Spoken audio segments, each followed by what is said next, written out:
السلام علیکم ورحمۃ اللہ وبرکاتہ۔ امید ہے کہ آپ تمام حضرات خیر و عافیت سے ہوں گے۔ میں کیا ملے گا جی؟ اللہ جنت کا لباس پہنائیں گے۔ کون کون پہننا چاہتے ہیں؟ اس کے بعد جنازہ پڑھنا ہے۔ جنازہ پڑھنے میں کتنا ثواب ہے؟ ایک قیراط، ایک احد پہاڑ کے برابر۔ اور مٹی دینے میں کتنا ملے گا بھائی؟ دھیان سے مٹی دینے میں کتنا ملے گا؟ اور ایک قیراط، دو قیراط، دو احد پہاڑ کے برابر ثواب ملے گا۔ سب تیاری کریں گے انشاءاللہ جنازے میں۔ جنازہ پڑھنے میں لوگ سوچتے ہیں ہاں جنازہ ہے چلو، نہیں، اتنا بڑا اجر ملتا ہے۔ اچھا، کفن پہناتے وقت جو ہے، کفن پہناتے وقت میں ہم جیسے عام حالات میں ذکر کرتے ہیں اس وقت ذکر کر سکتے ہیں، لیکن کفن پہنانے کا کوئی خاص ذکر نہیں ہے۔ کفن تیار کرنے کے بعد پہنانے سے پہلے 3 مرتبہ، 5 مرتبہ، 7 مرتبہ اگربتی کی دھونی دے دی جائے۔ مختصر سے سن لیں، یہ کفن پہنانا ہو گیا، اس کے بعد نماز جنازہ پڑھنی ہے۔ نماز جنازہ میں 2 فرض ہیں۔ ایک 4 مرتبہ اللہ اکبر کہنا، دوسرا فرض سیدھا کھڑے ہونا۔ یہ نماز جنازہ کے فرض ہیں، ٹھیک ہے؟ نماز جنازہ کے فرض ہیں۔ نماز جنازہ میں پہلی سنت ہے پہلی تکبیر کے بعد ثنا، دوسری تکبیر کے بعد دوسری سنت کیا ہے جی؟ درود شریف۔ تیسری سنت کیا ہے جی؟ تیسری تکبیر کے بعد دعا پڑھنا۔ یہ نماز جنازہ کا طریقہ۔ نماز جنازہ میں تا عدد صف ہونا یہ مستحب ہے، یعنی 5 صف، 3 صف، 7 صف تا عدد بے جوڑ صف ہونا مستحب ہے، ٹھیک ہے جی؟ نماز جنازہ پڑھانے والے امام صاحب میت کے بالکل سامنے میں کھڑے ہوں گے۔ نماز جنازہ غائبانہ جائز نہیں۔ جو یہاں میت نہیں ہے، حنفی مسلک میں نماز جنازہ اس کی درست نہیں ہوگی۔ جو میت ہے اسی کا ہو سکے گا۔ نماز جنازہ کے بعد آیا لے کے چلنے کا، جی 40 قدم لے کر چلنا۔ اگر کم زیادہ آدمی ہیں، 40 قدم لے کر چلنے پر نیکی کیا ہے جی؟ 40 قدم چلنے پر تابوت کے اوپر لٹانا چاہیے، جی میت کو تابوت کے اوپر لٹائیں گے، تابوت کے اوپر۔ بھائی یہ مسئلہ، یہ مسائل اور دھیان سے سنیں، الگ سے پوچھ لیں گے یہ، اور یہ نشست اور نہیں ہوگی، یہ نشست تو یہی ختم ہے۔ پوچھنا جس کو ہوگا الگ سے پوچھیں گے، دوسری مجلس اور ہوگی۔ تو بھائی عرض کرنا یہ ہے کہ جن کو پوچھنا ہوگا الگ سے پوچھیں گے۔ تو میت کو بھائی نہلانا اور کفنانا ہو گیا جنازہ۔ قبر کھودنے کے 2 طریقے ہیں، اس کو سمجھ لیجیے۔ قبر کھودنا ایک ہے شق اور بغلی کہتے ہیں۔ اس قبر کھودنے کا طریقہ یہ ہے کہ سیدھا کھود دیا جائے اور بیچ میں چل کر کے ایک نالی نما کر دیا جائے جس میں میت کو لٹایا جائے، اس کا نام جو ہے شق ہے۔ سمجھ میں آئی بات؟ یہ طریقہ ہمارے یہاں نہیں ہے۔ دیکھیے یہ اس سے میں سمجھاتا ہوں۔ قبر ہم کو اگر قبر کتنی گہری ہونا چاہیے جی؟ کم سے کم کمر تک، اور اس سے اوپر جو ہے سینے تک، اس سے اوپر ایک پرس سے زیادہ نہیں ہو سکتا اور کمر سے کم نہیں ہو سکتا۔ قبر کھودیں گے، اس کا نام شق ہے۔ سیدھی ہم نے قبر کھودی، 4 فٹ قبر کھودنا ہے مان لو، ہم نے 3 فٹ جو ہے سیدھی کھود کے چلے گئے، اور اس کے بعد ہم نے 1 فٹ 1.5 فٹ جو ہے ہم نے نالی کی طرح کر دیا۔ جیسے یہ قبر چوڑی ہے نا، ہم اتنی کھود دیے، اس کے بعد سائڈ سے یعنی دونوں طرف ایک چاکھڑ جگہ، دونوں طرف چاکھڑ یا چاکھڑ سے کچھ جگہ چھوڑ کر کے ہم کیا کریں گے؟ قبر کھودیں گے۔ قبر کھودنے کے بعد ہم میت کو لٹائیں گے، اسی کے اندر جو ہے کیا ہے، اسی پر ہم بانس لگائیں گے چھت کی طرح، یعنی میت سے کیا ہے جی؟ بالش بھر یا ہاتھ بھر دور میں بانس لے گا۔ بانس پورا ہم ایسا کر کے جو لگاتے ہیں وہ طریقہ صحیح نہیں ہے۔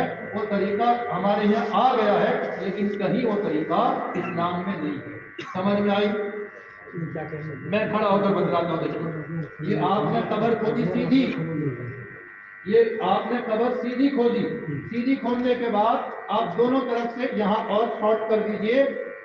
3 فٹ کھودنے کے بعد آپ شارٹ کر دیجئے دونوں طرف کنارے چھوڑ دیا جگہ، اور آپ نے پھر اور 1.5 فٹ قبر کھود دی، اور اس کے بعد میت کو رکھنے کے بعد اس کے اوپر سے بانس ایسا لگاؤ، ٹھیک ہے.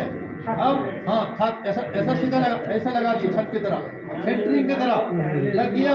اب آگے قبر جتنے اونچے پہ ہے یہاں آپ مٹی پڑو تو مٹی کبھی بھی نہیں بچے گی. دوسرا طریقہ یہ ہے, ہمارے لوگ قرآن کریم رکھنے کا ریک ہے جیسا مسجد میں سامنے کی طرف, ویسے ہی قبر آپ نے کھودی, اس کا نام جو ہے کہے بغلی قبر. ہم نے قبر سیدھی کھود دی, کمر سے لے کر پیر تک اتنا گہرا ہو گیا, تو ہم اس کے بیچ میں کھول کر دیں جیسا کہ کیا ہے جی تاج ہے, ویسا ہی ہم کریں گے. میت کو اس میں گھسائیں گے اور باہر سے اینٹا وغیرہ کچھ لگا دیں گے, بند کر دیں گے. یہ پتھریلی زمین میں اور سخت مٹی کے زمین میں ہوگا. اللہ کے نبی علیہ السلام کو ایسی قبر دی گئی تھی, لیکن نرم زمین میں یہ نہیں ہو سکے گا. اب قبر تیار ہو گیا, میت کو قبر میں لٹائیں گے. چٹائی ڈالنا چاہیے کہ نہیں؟ ہاں, اس بانس کے اوپر چٹائی ڈالیں گے, ڈال سکتے ہیں, لیکن نیچے چٹائی نہیں بچھائی جائے گی جہاں میت کو سلایا جا رہا ہے. اور میت کو پورا قبر میں, میت کو دینے والے جو ہیں وہ لینے والے قبلے کی طرف رخ کر کے کھڑے ہوں گے, دینے والے قبلے سے پیچھا کر کے کھڑے ہوں گے. اب لیجئے کھڑے ہو کر کچھ لوگ لیجئے آپ لوگ, اور ایک آدھ آدمی آئیے. ایسا نہیں, آپ رکھیے, لو پکڑو, وہ ایک دو آدمی کھڑے یوں ہم دیں گے, دو تین آدمی پکڑ کر کے, اور وہ لینے والے وہاں سے لے کے یوں لٹائیں گے. ٹھیک ہے, سمجھ پا رہے ہیں جی؟ اور لٹائیں گے پورا کروٹ, یوں لٹائیں گے.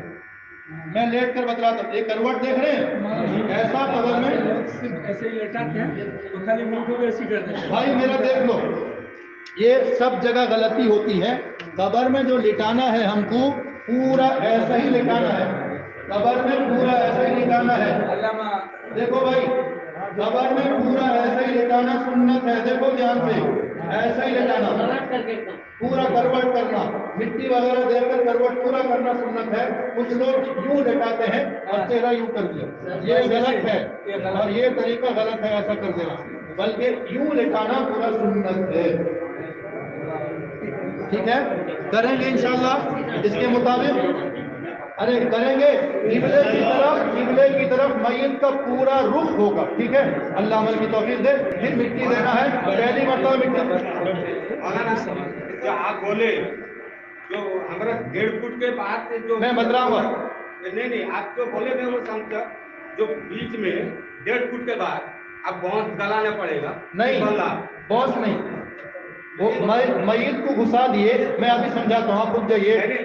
میت کو وہ جو پاؤڈر کر کے میت کو گلانے, ہاں کلفی کے طریقے بولنا, ہاں تو وہ میت گلے. اگر وہ کلفی ہمارے یہاں مٹی کے بھی دھان جاتا ہے. میں نے کہا نا, پھر سنیے, جو جگہ کی مٹی سخت ہے, پتھریلی زمین ہے, وہاں پر یہ طریقہ ہو سکے گا. عرب میں پتھریلی زمین ہے, مٹی سخت ہے, وہاں ہو سکے گا. اور اس علاقے میں ہمارے یہاں جیسا کھودتے ہیں سیدھی قبر, جس کو شرک کہتے ہیں, وہی طریقہ ہوتا ہے. بعض علاقے کے اندر جو ہے, ہمارے علاقے میں بھی ہے, نیول پور وغیرہ بہت سارے پہاڑی علاقہ, وہاں پر بغلی ہو سکے گا. اچھا مولانا جی, یہ جو گھر کھود دیے 3 فٹ 3.5 فٹ گھر کھود دیے, تو بلڈنگ بنائیں گے اتنا اونچا, ایک چاکر کا ہائٹ رہے گا, تو کروٹ ہونے گا, تو ایک سائڈ میں دینے پڑے گا نا جی, تو ایک سائڈ کا مانے یہ ہوگا میت کو پورا کروٹ کرنے پڑے گا. ہاں, تو وہ دوسرے طرف کی دیوار ہے, اس میں میت کو جائیں گے. وہ ہائٹ اتنا کہ جتنا میت کے بدن کو بانس رکھو تو لگے نہیں. ٹھیک ہے جی. لوگ سوال کرتے ہیں کہ میت کو اگر ایسا کر دیے, فرشتے آتے اٹھا کر بٹھائیں گے, بیٹھے گا کیسا کہ, سوال کا جواب کیسا کہ دے گا؟ اس کا جواب یہ ہے, مفتی محمود حسن صاحب نے جواب لکھا, میت کے حق میں مٹی ایسی ہے جیسے ہمارے حق میں حوض کا اور ندی اور سمندر کا پانی, ہم جتنا ہاتھ گھساتے چلے جائیں گھس جاتا ہے. ٹھیک ہے, اب اس کے بعد مٹی دینا ہے. مٹی دینے کے لیے سر کی طرف سے شروع کرنا ہے. مٹی دیتے ہوئے منہا خلقناکم پڑھ کر دینا پہلی مرتبہ, دوسری مرتبہ منہا وفیہا نعیدکم, تیسری مرتبہ منہا نخرجکم تارۃ اخری کر کر مٹی دینا, سر کی طرف سے دینا ہے, پورے پھر دینا. بعض لوگ ایک مٹی رکھتے ہیں اٹھا کر, کہتے ہیں پہلا چکا بڑا بیٹا دے گا اور کوئی اور دے گا, وہ غلط طریقہ ہے. اور پہلے وہ مٹی دی جائے گی, یہ بھی غلط ہے. کوئی بھی مٹی دی جا سکتی ہے. بھائی بات بہت کی, جس کو اور قبر کو اونچی کتنی کی جائے گی؟ 1 چاکھڑ کے برابر کی جائے گی. 1 چاکھڑ سے زیادہ اونچا کرنا نہیں ہے. اور